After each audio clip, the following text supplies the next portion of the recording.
Good afternoon, followers of the destruction of America. I am pleased to bring you my next exciting episode. This episode is going to focus on tribalism. The thought of tribalism was envisioned with the ideas of dividing people into groups based on differing characteristics such as race, color, creed, religion, sexual orientation, gender, so many other ways that we can be used to divide people into groups. The origin of the tribalism, as it came from, is based on how the Native Americans lived. They were divided into tribes, such as the Oneida and the Cherokee. Obviously, this is an American idea in this respect, even though tribalism is something that happens all over the world, but we're going to focus on America, because this is about the destruction of America. So, for hundreds of years, since settlers came to America, there has been a shift from the tribes of the natives that lived here at the time that we started coming in and settling this country. The shift has been towards nationalism. Nationalism is taking all these separate groups or tribes and putting them together to be one big group, such as Americans. So people that live in America would be known as Americans. They are not known as black, white, brown, yellow, native, woman, man, gay, straight. They're not known as any of those titles. They're known as Americans. For hundreds of years we moved towards that. People would come over here as immigrants to become Americans. In the recent few decades, we're seeing this shift back towards tribalism to some extent. We saw it in the civil rights movement in the 60s, where African Americans, or black people, however you would like to say it, fought for their civil rights, but they did it as a group. It wasn't black men, it wasn't black women, it wasn't black children. They did it as a group and said, hey, we need equal rights. And at that time, they definitely needed equal rights because they were treated as second-class citizens. They fought, and after years of hard-fought labor and battles and everything that they did to get equal rights, they were signed into laws. And basically that's the last big group of people that were not treated equally as the law looked at them. Now all laws basically say everyone is equal. It doesn't matter if you're man, woman, gay, straight, if you're black, white, brown, yellow. All the laws are for equal rights. So in the last couple decades after the civil rights movement, we have seen women's marches, gay rights marches, we've seen minority marches, we've seen a whole lot of people that feel that they're disenfranchised, that they don't have rights. And by doing so, they're wanting more rights than another group of people. So we could look at, the last 10 years where there was a fight for gay rights. In essence, gay people had every single right that straight people had. The one big difference was marriage. Gay people weren't allowed to be married for some odd reason. I don't know why. I can see it in the context of religion, but a general sense is marriage is an institution that everyone has a right to. So the gay people, the LGBT community, they marched, they fought, they had speeches, they were granted that right to be married. So they wanted to fight for gay rights. Well, in essence, there is no such thing as gay rights. There's no such thing as black rights, brown rights, white rights. There's just absolutely nothing that fits that narrative. But what there is a thing called equal rights or American rights, and those are the rights that all Americans, and even in some cases illegal immigrants that come to our country, they're rights that are granted to everybody. And these rights are based on nothing more than everybody gets them. It's not saying that if you're brown you get this right, but you don't get it if you're white. If you're white you get all the rights, but if you're black you can't have any of them. There's nowhere in current law that says that. All rights are, we could say Lady Justice is blind to color, race, creed, religion. And that's the way it's supposed to be. That's called equal rights. But to get back to the big point here of tribalism, tribalism is being weaponized in our country right now. And it's being weaponized by politicians. Politicians are spending their time dividing and conquering. It's all a game to them. They're looking at taking small groups that we need instead of a whole big group of, let's say, the LGBT community. They want to pull out and say the trans part of that group needs more rights. But in essence, you can't give somebody more rights if they already have equal rights that everyone else have. So how would you do that? You would end up having to take rights away from somebody else to fulfill new rights for another group. In essence, if everyone's equal, you can't do that. It just does not work.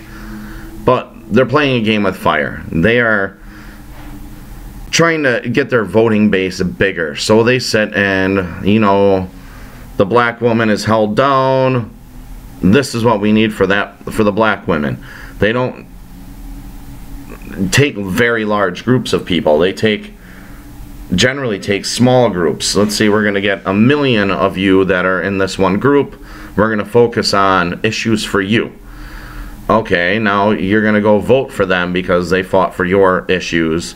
Then they move on to the next group. Then they move on to the next group. They really do not care about that group they're representing. Most recently, we're seeing DACA. We're seeing the Dreamers in the news, and one political party is heavily focused on these Dreamers. But they're forgetting a lot of facts when they do that. And I could say that probably most of us as Americans feel bad for these Dreamers and the possibility that they might have to leave after being here so long. None of us really want to see that happen. We want to see the laws and the rules followed. And in some cases, those laws and rules were not followed. There is a pathway. You just have to get there, do the right paperwork, file the right forms. And once you're on that list, I find it hard to believe that if you're going through all the proper steps, you would be kicked out. If you're, you know, following the laws and rules. I could be wrong. But the political party is using this group right now. Before that, it was women's marches. Before that, it was gay rights. It was brown rights, black rights, yellow rights. They just break down the groups till they're smaller and smaller, and they can increase the size of their base. It's not a one-sided political debate because both parties use tactics like that. Problem is you're dividing people. A lot of what I end up seeing is we're going to take this small group and it's the white man holding you down, or another minority group is getting in your way. They point the finger at this other group. They therefore get mad at that other group instead of looking at the truth of the situation as we're all Americans. It is not a fault of another person that you have issues. For the most part, we've seen this country come a long way from where it had been at certain points in time. We've went through the destruction of Native American culture when Europeans settled. We went through a couple hundred years of slavery. Then we went through civil rights after civil rights, you know, with women's suffrage and minority civil rights. Going through all of that stuff, to get to a point where now we're all equal, and it is law. When I look at other races and cultures in this country, I want to learn something about what their culture is. I've met people from Africa, I've met people from the Middle East, I've grew up around people of other colors and religions and things of the sort. I've always wanted to learn from them, but what I get in the end out of them is that they are Americans. I don't see the color of their skin as a reason to move them to the side somehow. I see their color of their skin might have been a struggle at some point in time for them, but now it's coming down to the tribalism. The tribalism is destroying us. It's making us unable to come together as a country, unite, and stand together. And a country divided will fall. It's one of the best things I've ever heard. Unity,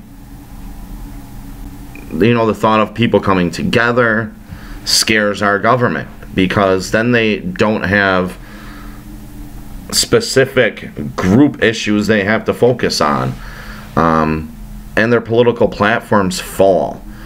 Really, there's only a few platforms that our country should worry about. It should be the prosperity for everybody. It shouldn't be, we have to give this group more, we have to give this group more, that group can be hated and discriminated against because, they're the cause of all this. And I hate to point the finger, but it seems like the white man gets the blame for everything. And granted, the white man has made questionable decisions hundreds of years ago, and even in the middle of the 20th century. But let's not forget that that same white man has also made some very good decisions. And like I said, I hate to break people into groups, because it's not what I feel we should be doing.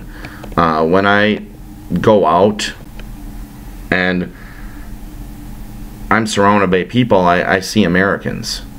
I see people that would love to have a good country, that would like to have good jobs, good families, not worry about when the next meal is going to come or if they're going to have one. And those are all mankind's issues. Homelessness, health care, things that actually matter to everybody.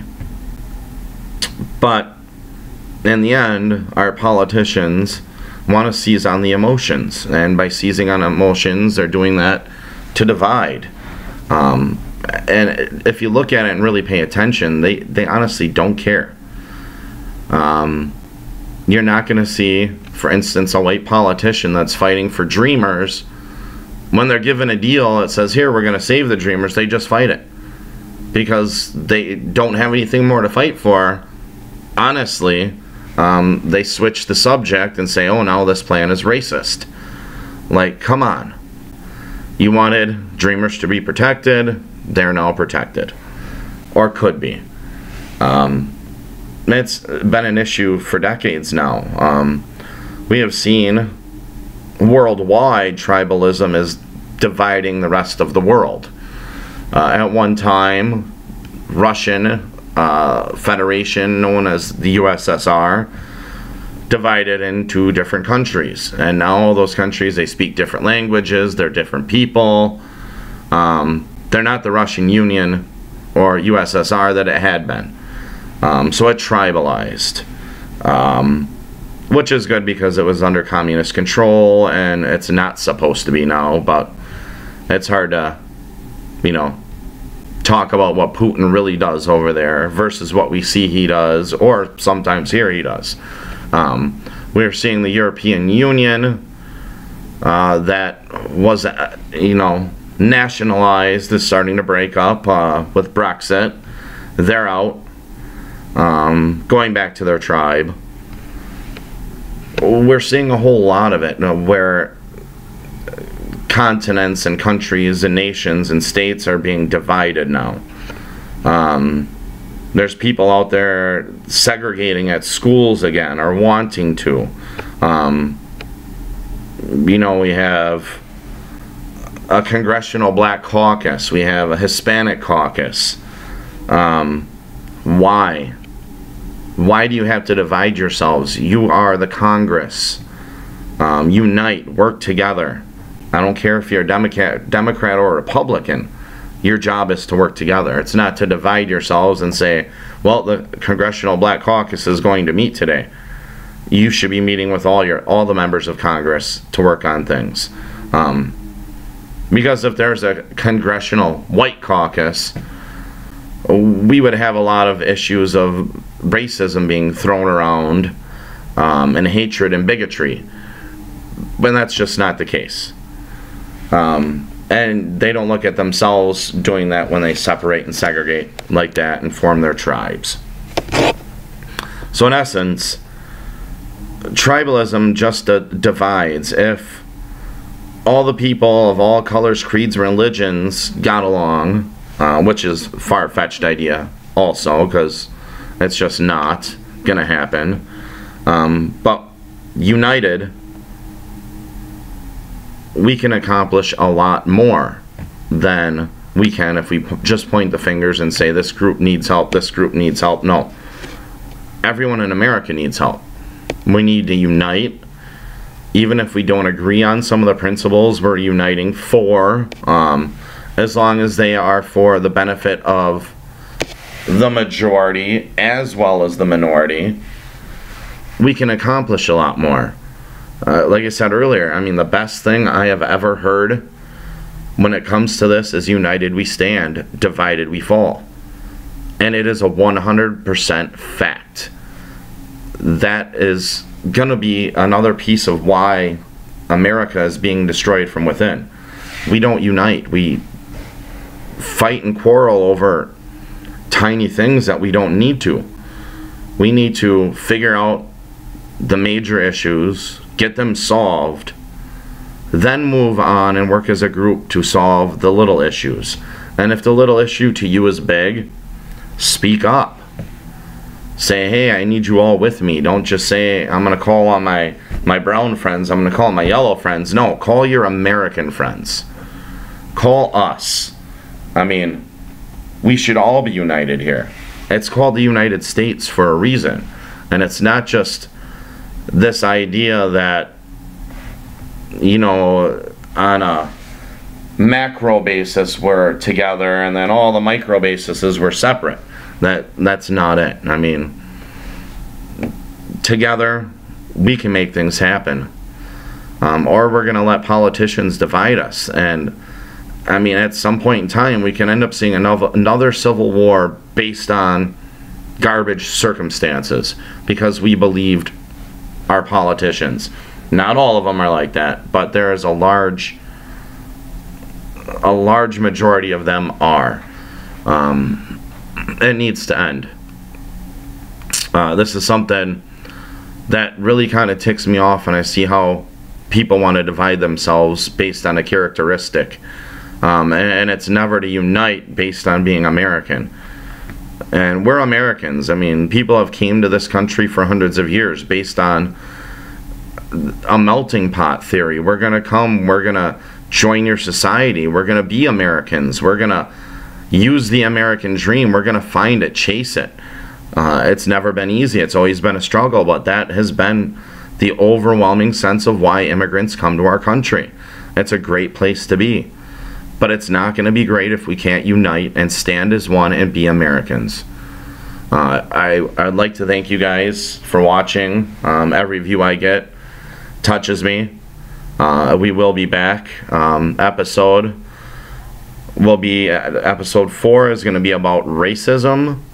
And it should be a very good episode. It'll be insightful, and it's going to be a dual podcast with my buddies with Forrest and Friends.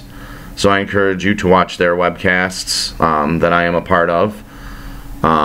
Subscribe, like, share, spread the good word. And until next time, thank you very much.